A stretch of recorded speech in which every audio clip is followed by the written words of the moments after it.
Hello, sorry for the week delay. I got busy by the May long weekend, but as you can tell, it's been a little bit.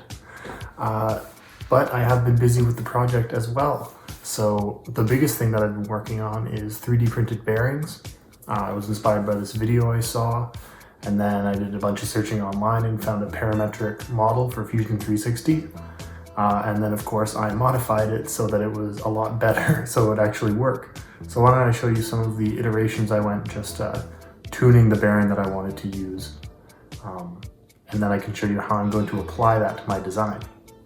So why don't you get a little bit closer. So here are my little bearings. So to start off with, I found this one model based off a 3D printed thing, or based off of the video that I saw, but it was a little bit too tight. So the whole bottom layer kind of fused, so that didn't work. I didn't even manage to fill it all up. Then I found a different one, and when I printed that, it was also much too tight. So I got, it kind of cracked in half.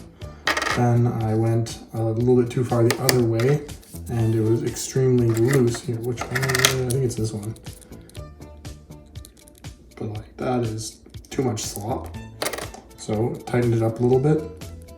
I got my, not that one, 0.1 over here. So that one, still too much slop, getting better. Then I changed the settings a little bit more. Barely any different. Then I finally changed it up a whole lot. Now we're getting somewhere that still moves. You might not be able to see it as well on camera. But we're certainly getting places, and you know, it spins nicely like a bearing. And then I finally tuned it a little bit more and ran out of filament. And here we are. This one spins fine. Pretty much no wiggle room at all. So now I can kind of hop into the CAD and show you how that's going in relation to these. So of course we've got, here's the bearing model.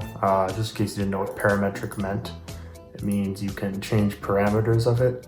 So the thing that I was mainly changing was this one, the ball gaps between rings. So I was just messing with that a bunch. And you know, I changed most of the stuff there. Okay, and here's where I'm at with the leg right now. Well, you know, almost right now. So as you can tell, I've kind of been doing okay at capturing all the different joints, but really I'm not super happy with this design, so I'm gonna show you that I'm going to be reworking it quite a little bit. But it really was a good proof of concept for the kind of bearing and servo arm combo that I'm gonna be going for.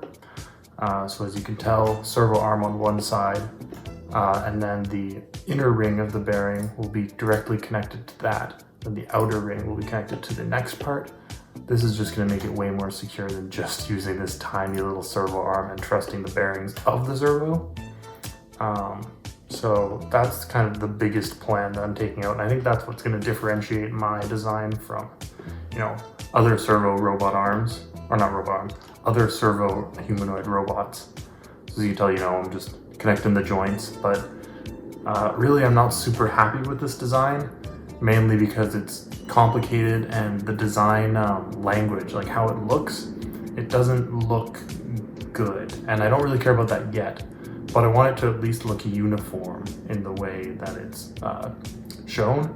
Also a huge problem, which I'll show you on this screen. So for these servos, they've got the wires, of course, which causes a big issue when I'm trying to slide it in like this. Like that, the wire gets in the way. So I tried to solve this by cutting these slots, but it just didn't work. So first, of course, I tried it without cutting the slots. Yeah, of course, it doesn't work, doesn't fit at all. Huge bummer, this took forever to print. And then I tried using the slots. But I can show you a model that it really is a proof of concept for the bearing idea. So I'm just gonna flip the camera around and you can take a look at that. And then I'll end the video and kind of talk about what I'm gonna be working on more. Ta-da! So here is that part that you just saw on screen, but in real life. So of course this part is kind of like the ankle. So if it were, this would be the foot area and the knee would bend like this. But you can tell it does bend really well. The bearings do work, which is great. I wasn't sure if it was going to be strong enough, and yeah, that's great. But unfortunately, as I was just talking about these slots, I thought I would be able to maneuver this through, but unfortunately it's just not enough. It's just too tight, it doesn't work. So I'm gonna have to rethink that. But this bearing is working amazingly. So what's crazy is that the bearing doesn't bend. This plastic piece, if I put more force on it, you can tell the whole thing is bending. It's not flexing at the bearing point. So the rigidity is crazy good. Of course it's smooth, and there's essentially no give. The only give is that it bends this way because it's not constrained by the servo. Once that servo's in there, this thing's gonna be rock solid. Also, don't comment about how bad the 3D print quality is. This filament's doo-doo bum-bum.